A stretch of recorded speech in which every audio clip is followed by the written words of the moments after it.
A paz do Senhor e Salvador Jesus Cristo. Tudo bem, meus queridos e amados irmãos?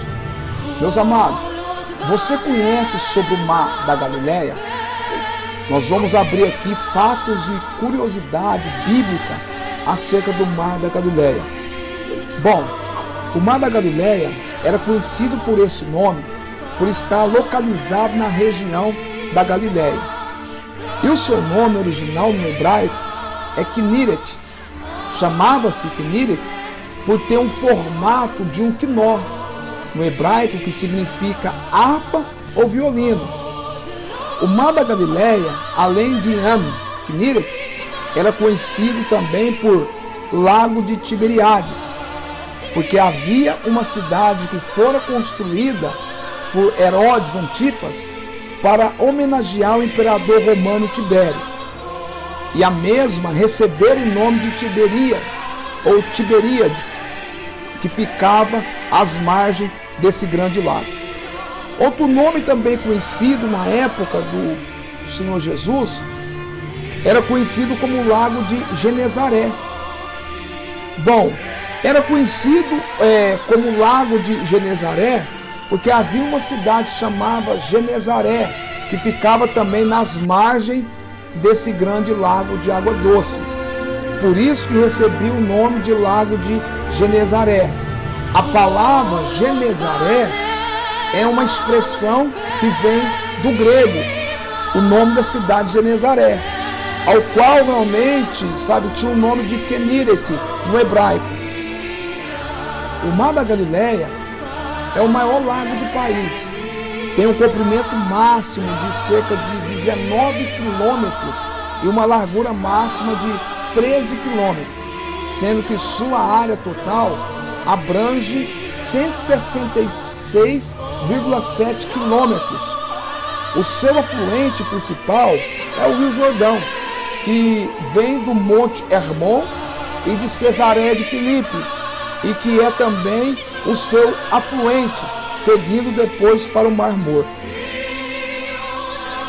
Assim como o Mar Morto é o ponto mais baixo da terra, o Mar da Galileia é o lago mais baixo da terra, por estar abaixo de 213 metros do nível do Mar Mediterrâneo.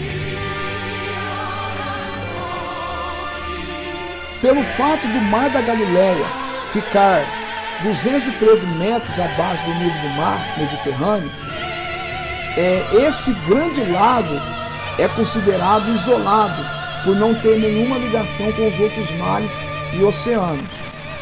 Alguns anos atrás, em 1964, a Síria desviou um pedaço do afluente do Mar da Galileia, e a tentativa de Israel cessar com isso culminou e deu-se início a uma guerra, ao qual ficou conhecida como a Guerra dos 6 Dias. Depois lançaram as tecnologias de salinização do Mar Mediterrâneo, reduzindo o consumo do Mar da Galileia, e com isso passou a abastecer as cidades mais próximas. O ponto mais profundo do Mar da Galileia é de 43 metros de profundidade. O governo de Israel é tão preocupado com o nível do Mar da Galileia que constantemente o monitora, e com o resultado desse monitoramento, o governo o divulga o seu nível em um site.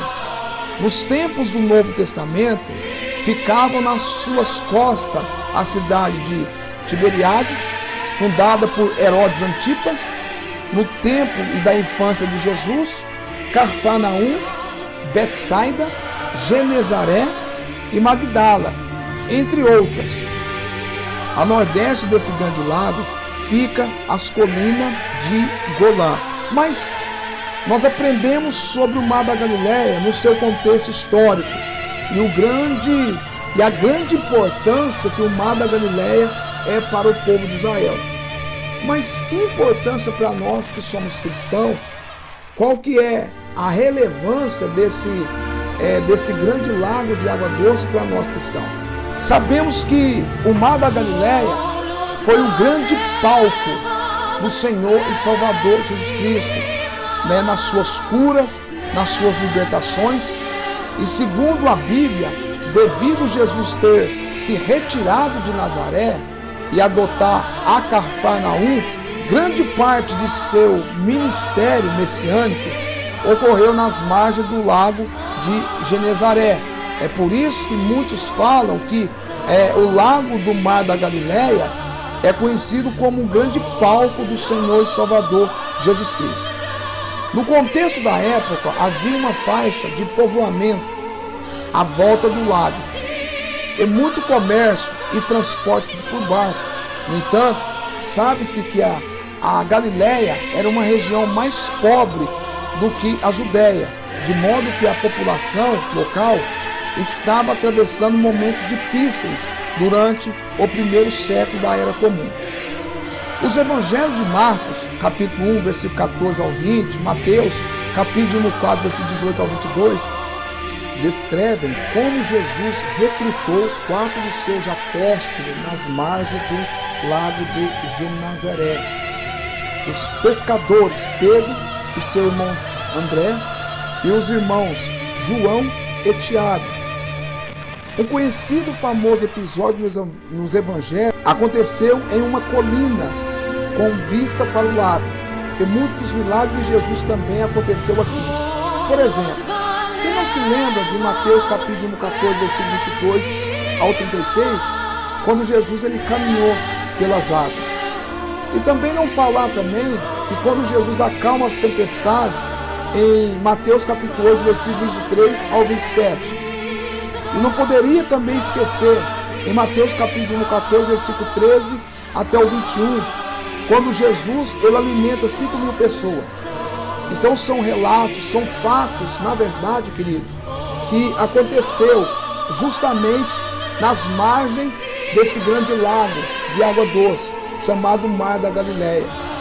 Então, se teve uma relevância para o povo de Israel, geograficamente, sobre a questão realmente ali daquele povo, também é uma grande importância para nós também o lago de Genezaré, conhecido como o Mar da Galileia.